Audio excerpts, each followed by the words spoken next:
एक सज्जन हमसे डिबेट में कहने लगे कि साहब हम तो काल्पनिक मानते हैं। तो एंकर ने कहा भाई ये तो काल्पनिक मानते हैं। तो हमने कहा कि मुस्लिम थे वो, तो मैंने कहा कि मैं इनकी बात से सहमत हूं। तो एंकर ने कहा कि आप क्या कह रहे हैं, आप इनकी बात से सहमत हो? मैंने कहा हाँ, मैं बताता हूं क्यों सहमत हूं। हमने कहा 4 भाई थे, राम लक्ष्मण भरत शत्रुघ्न, और राजा दशरथ उनके पिता थे। तो पिता के कहने पे राम चले गए वन में, तो लक्ष्मण भाई के रूप में वन में चले गए, भरत ने जाके वन में गए और थाली में राम की खड़ाऊं रख के लाके शासन किया। मैंने कहा एक और बाबरी परंपरा में भी एक 4 भाई थे, शुजा, मुराद, दारा और औरंगजेब।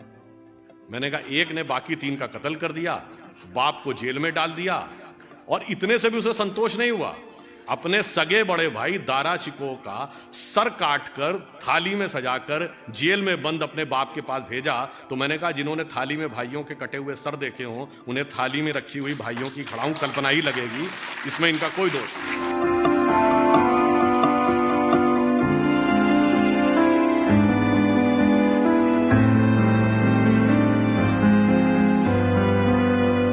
भगवान राम 4 ही भाई क्यों थे? 3 या 5 भी तो हो सकते थे। हमारे हर चीज का रीजन है। 4 भाई किस बात के प्रतीक हैं? 4 पुरुषार्थ, धर्म, अर्थ, काम, मोक्ष। श्री राम धर्म के प्रतीक हैं, लक्ष्मण जी काम के प्रतीक हैं, मोक्ष के प्रतीक भरत है, और अर्थ के प्रतीक शत्रुघ्न है। इसीलिए लक्ष्मण ही वन में क्यों गए राम के साथ?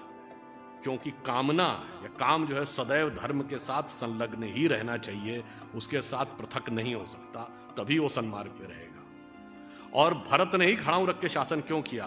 क्योंकि मोक्ष प्राप्त करने के लिए अंतर की यात्रा करनी है, एक प्रतीक को भी सामने रख के आप वह यात्रा कर सकते हैं।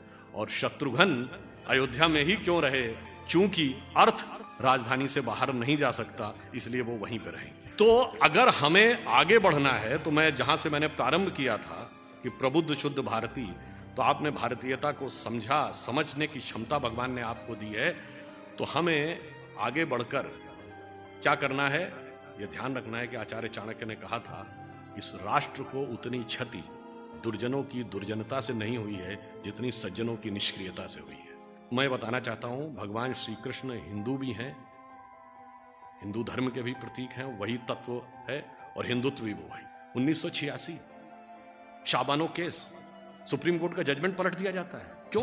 तत्कालीन भारत सरकार ये स्टैंड लेती है कि मजहबी मामला है, मजहबी मामले में कोर्ट का दखल सुई की नोक के बराबर भी नहीं होगा। अगर कुछ कह दिया तो पार्लियामेंट संशोधन करके पलट देगी। और अगले वर्ष जब श्री राम जन्मभूमि का विषय आता है तो कहते हैं भगवान कहां पैदा हुए, इसमें तुम्हारा सुई की नोक के बराबर दखल नहीं होगा। अदालत में साबित करना पड़ेगा, कागज और सबूतों पे साबित करना पड़ेगा।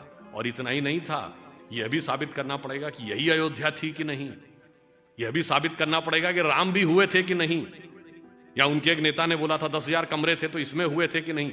यह वहां न्याय की पराकाष्ठा थी, इसलिए फिर वह हिंदुत्व भी दिखाना पड़ता।